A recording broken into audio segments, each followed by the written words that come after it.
This is the morning of the 20th of December.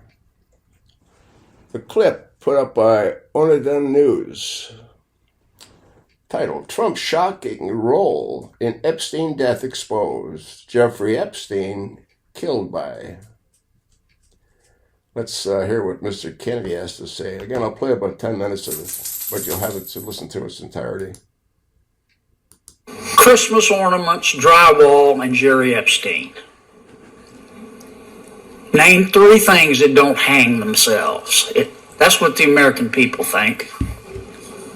That's what the American people think. And they deserve some answers. And I know that you're not in charge of these investigations. Yes, sir. But you talk to the people who are.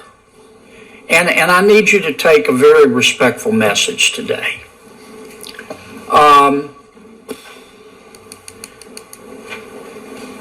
Tell the American people what happened. And don't rush it so that they don't do a thorough investigation. But you and I both know they can make this a top priority and get it done more quickly than they normally would. As I indicated in my opening statement, I wanted to talk about the death of Mr. Epstein. Do you concur with the opinion that it was a suicide? That was the finding of the coroner, sir. Okay. Do you have any evidence to suggest otherwise? I do not. How could this have happened?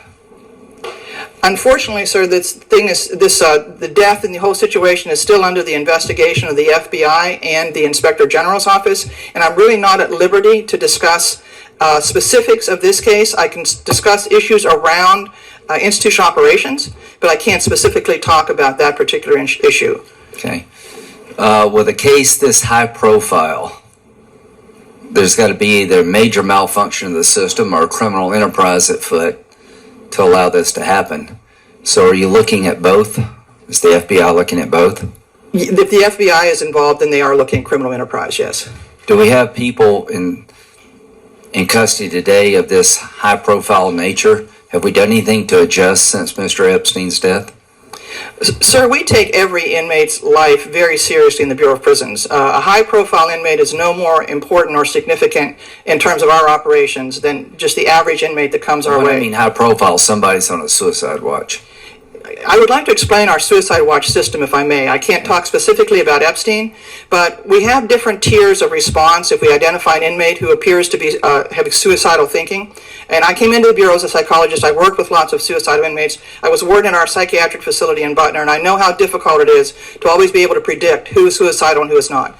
But once an inmate is identified as potentially suicidal, we have a suicide watch operation that we can place them in. It's a very stark, very difficult setting where everything is stripped from the room except a mattress. They get a coarse gown-like to wear that cannot be twisted in any way that they could hang themselves from it. They have one mattress and one blanket, and they are watched constantly. There's nothing else in that room. Was Mr. Epstein on suicide watch? Yes, he was. However, the average time on suicide watch is only about 24 hours because it is such a stark and actually depressing situation. We then can move them to another tier of observation, which is called psychological observation. Did that happen in this case? I can't speak specifically, but I am sharing this with you so that you understand our procedure, sir. They then can move to another tier, which is psychological observation, where they get their clothes back. They're in a more normalized setting. They are watched and scrutinized every moment of the day, but that is a much more normal environment. Do they have roommates? I'm sorry, sir? Do they have roommates? No, they do not when they're on psychological observation because they're being watched continuously. Did Mr. Epstein have a roommate when he allegedly committed suicide? No, he did not. Okay. Good. They move into psychological observation. Psychologists see them routinely, interview them repeatedly, and once it's determined that the threat of suicide seems to have passed, then that inmate can be returned back to open population. This week, we're hosting... Yeah. No doubt about it. Trump orchestrated it. Clearly, it didn't work here, so we'll await the report because all the victims of Mr. Epstein have to have their heart ripped out. Else they'll never see justice. Dr. Sawyer, can you think of any other incidents in the history of the BOP that have caused as much crisis for public trust for your institution as Epstein's death? I can only speak for since 1976 when I joined the Bureau. I don't know prior to that, but I would say it's probably gotten the most public attention. There are lots of taxpayers and citizens who've never thought about the BOP, and you have lots of good, patriotic, hardworking folks there. I get that. But in terms of a crisis of public trust in general, but also in terms of your workforce, this death happened in the middle of August, early August. It's Thanksgiving, and you're here to testify today, and you say you're not allowed to speak about this incident. I think that's crazy. Can you distinguish among types of investigations, at least for us? Because I'm aware of at least 3 Epstein investigations. You got a whole bunch of women who were raped by this guy. This is a sex trafficking ring in the United States. This guy had evidence. He's got co-conspirators, and there are victims out there who want to know where the evidence has gone. Can you tell us a little bit more about the different investigations? I understand there's at least one that you're directed by Main Justice not to speak about, but there are at least 3 investigations. Can you unpack them, please? There are 2 investigations that are ongoing. One is the FBI's investigation, and the other is the Inspector General's investigation. Both inside BOP, but there's a third one outside, which is why Epstein was in your institution to begin with. Yeah, and that, sir, is completely out of my... I get that. There's a lot here where DOJ has failed. There's a lot here that BOP has failed. Let's just be clear so we have a level set for everybody in this room. You're in your job because of this crisis, right? You come here today and you say you can't testify about it, but the reason you're director now is because the last guy got fired, right? Senator, I can't tell you what I don't know. I have received no information from the FBI investigation yet, nor no information from the Inspector General. Once those entities go into one of our facilities, we are forbidden from talking to anybody in the institution. We can send in a team and look at wherever there might have been a security flaw or something, but we are not allowed to talk to anybody in our institutions about anything that happened over the Epstein. With all due respect, you still have an obligation to speak to the girls who were raped by this guy today. You may not have to speak about every particular of the guards that were arrested last night, but the fact that there is an ongoing attempt by the United States government to find out if there's still any evidence about the co-conspirators, you do have an obligation to speak to those girls who were raped today. You may not speak about the specifics of the charges against those 2 guards this morning who were taken into custody, but more broadly, you should be able to unpack, have we changed any processes about how cases like this are handled? It's been more than 90 days, and you said, I think your quote was, we treat every inmate the same.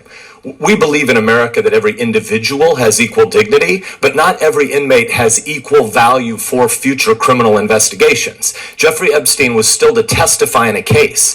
Somebody who's already been convicted, who may be on suicide watch, there are lots of good reasons to not want that guy to be able to kill himself. This is different, because it isn't just about the individual inmate who might kill themselves. It's about the fact that that bastard wasn't able to testify against his other co-conspirators. So it is wrong as a management matter for you to say we treat everybody the same. We should be treating people who are yet to testify against other felons, against other rapists. They have a lot more priority for your institution, don't they? Senator, pretty much all of our inmates that are in any of our jail facilities are pretrial. They're still yet to testify, to be involved, to share information on other cases. I don't know what evidence you're asking of me. If you're saying, was there any evidence in his room, in his possession at the time? No, that was all confiscated by the FBI. In his brain, and in the cameras, and in the tapes that the American public well understands appear to not be urgent enough for the Department of Justice. No, it's very urgent for the Department of Justice, and it's all been confiscated by the FBI, and it's all part of the... All right, folks, so I played about 8.5 minutes, and, we're not going to get the truth because Trump's insulated himself. He's put all his flunkies in positions to protect him, starting off with the Attorney General, Pam Bondi, and that cross-eyed FBI Director, Kash Patel. I'll attach the link. Watch it, pass it along, and thanks for listening.